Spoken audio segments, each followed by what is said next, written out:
Hi, I'm Cindy, and you're here with me in my kitchen. I have been baking and cooking for, over 40 years. It's been a long road, and I've enjoyed a lot of it, if not every bit of it. My mother was a really good cook, and I have a lot of her recipes. And if you see a recipe that's attributed to Shirley, then it's a recipe I got from my mother. But I have enjoyed baking mostly. I've had my own little cottage baking business for just half a year. It was a lot of work, and I would rather bake things on my schedule, or if somebody says to me, I need a special cake next month, that's fine. I don't mind doing that. I have a pictures of some special cakes I've made in my time. So I just wanted to share with you to see some of my handiwork. I am not as good decorating as I used to be. As I've gotten older, you get a touch of arthritis and a touch of shakiness in your hands. But I can bake a cake and frost it as well as anybody. So the purpose of my videos is to show you some of my favorite recipes, to show you how I go about making things, and to show you the equipment and the tools I use and the ingredients I use, and the cooks and bakers that have been an inspiration to me. So I hope you enjoy this. I hope you like them and follow along, and tell your friends if anybody wants an example of how to make something. So that's my intro, and now let's get started. Hi, I want to show you the equipment that I use. I have a Vitamix, which is a great food processor. It pulverizes whatever you put in it. I accidentally put a fork in one once and had to replace the blades, so it's that powerful. It's great for anything that needs to be mixed up in a food processor. Kitchen scale, very important for weighing. I recommend that you use grams and ounces if the recipe includes that. Hi, now let's take a look at the tools that I use. And there's a lot of them. Bowls. You can never have too many bowls of all different sizes. And especially glass, in case you need to stick something in the microwave for a few seconds. I love this bowl. I just got it recently, this nice big bowl. Small bowls for maybe you want to break eggs, separate eggs from the whites and the yolks. These are just the perfect size. And then we have these little tiny bowls, which are good for setting up your spices. If you need to add so many grams of salt or yeast or some kind of seasoning, garlic maybe, or thyme, depending on what it is you're baking. These little tiny prep bowls come in really handy. And it allows you to put together what the French like to call mise en place, which means you have all the ingredients ready in front of you, all of them in a bowl or in a container of some kind, that they're right at hand so that when you need it, you can grab it and use it in your recipe. I have several scoops. This is a half a cup. I would use this filling cupcakes. Oh no, this is the half a cup with the blue handle. Sorry. This with the red handle is the size I would use for chocolate chip cookies when I'm scooping out my chocolate chip cookie dough. This is more of, if I'm going to use my little tiny muffin pan, this is the right size. I don't know, it might be 2 tablespoons to fill a small cup. Of course, you need your measuring spoons. It's a good idea to have 2 sets because You never know, there may be 1 or 2 or 3 things that need a 1 teaspoon measure, and you'd have to keep cleaning it. Measuring cups, yes, measuring cups for the recipes that don't work with grams and ounces. A nice sturdy spatula, a nice brush if you need to add melted butter or put melted butter inside your cinnamon rolls or on top of bread or whatever it is you're baking. A nice paintbrush that has never been used for paint is good. Also, you're going to want your bowl scrapers. These come in so handy when you're mixing something up and you need to take it out of the bowl and put it in whatever you're baking it in. You get in there and you scrape it out nice and clean with your bowl scraper. Bench scraper. If you're working on your cutting board especially, you're mixing up a big batch of something like bread, rolls, bagels, and it says to divide it into 8 pieces, your bench scraper. Also, when you're done, you scrape your wooden cutting board with this to help clean it. Works great. A couple different rolling pins. I'm showing you this one because this one has the ability to put attachments on to control the height of the dough that gets rolled out because of the little lip. And it comes with a set of different attachments for different lips. This is a 1/6. There's also a 3/8 and a 1/4.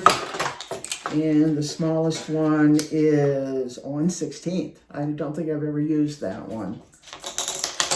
Measuring cups for liquids. Gotta have them. I've got a 1/2 cup, a 1 cup, a 2 cup, and then a nice little 2 tablespoons, or this is 1 ounce, 1 ounce. It's like a shot glass, only it's got everything with the measures on the side. I also have a 4-cup bowl and an 8-cup bowl. Now the beauty of these is there are recipes quite often that says that you put the flour and you mix together the flour and the baking soda and maybe baking powder and maybe cinnamon and salt, and then you add it to the liquid ingredients. And this is a beautiful thing to do that in. You can put it all in this.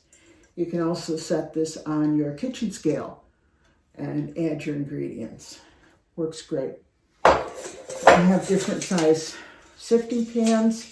Some things I always sift. I always sift my powdered sugar. Always, always, always. There's no lumps in it. Dough buckets. This is a 2-quart size, and this is a 6-quart size. Depending on what you're mixing up, especially for something like pizza dough, that you gotta mix it up and then it's gotta sit and rise for a while. These are great. But I also have this really nice Le Creuset bowl. I have no idea how much it holds, but it's big. And when I make my mother's homemade rolls, I use this bowl. And when you need to set the bowl on the heat mat, this nice silicone lid fits on and keeps it covered. And this mat fits all my different bowls. So multi-purpose. It's a beautiful thing.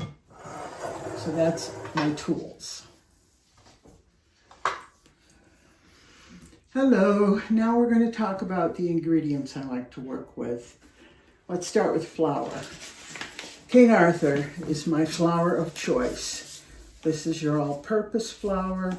All-purpose King Arthur has about 12% protein or gluten. Protein, gluten, the same thing. They also make a self-rising flour. If a recipe calls for self-rising flour, use self-rising flour. British recipes are more apt to call for this as opposed to American recipes. I don't have a bag to show you, but I have King Arthur bread flour, of course. And bread flour, I don't know, I don't have it written down specifically. But their high gluten flour, they call Sir Lancelot, I guess, you know, King Arthur. And their high gluten flour is 14% protein or gluten. So it definitely is high. I use their whole wheat flour. Firmly believe in the quality of King Arthur. The exception is the 00 flour, which I call Italian flour. This is what I use for pizza and pasta when I make my own pasta. And I buy it, instead of buying it in the Caputo bags, because Caputo is the brand, I go to an Italian market in Syracuse and I buy it in bulk. It's a lot cheaper that way. So if you can find these markets that sell bulk flour without being in the manufacturer's bag, do it. Italian markets for Caputo, Mennonite or Amish markets are great places to get bags of flour. Okay. Use the freshest eggs you can. I'm lucky we have chickens. I get fresh eggs. It's important. You know, eggs make a difference in what you're baking. Yeast. Active dry yeast and instant yeast. Some recipes call for one kind, some call for the other kind. So I have both on hand. And check the freshness. I don't keep them for more than a year. So at the end of the year, I always dump out my old yeast, and it's the beginning of the year, so I have new yeast. It's important, because if your yeast isn't rising because it's so old, then your bread's not going to be any good. Butter. Your recipe calls for butter. Use butter. Don't use margarine. Margarine is chemicals. I always have butter in the freezer. When it's on sale, I buy it. Salted, unsalted. Again, if the recipe says unsalted butter, use unsalted butter. Milk. I use whole milk. I know, more calories, but when I'm baking something, it's going to have calories anyway. Just eat a smaller piece. And then the last thing I want to show you is my spices. There's a company called Penzeys, and they have the most wonderful spices, and that's what I use. And as you can see, I have several. You know, cinnamon, all their seasonings, all their flavors that go with meat. The exception is vanilla. When it comes to vanilla, I make my own. I order vanilla beans from a company called Vanilla Bean Kings. They're wonderful. Once a month they have a co-op deal, so you get a discount on the bean of the month. And I have 14 bottles over there brewing that'll be aging at all different times.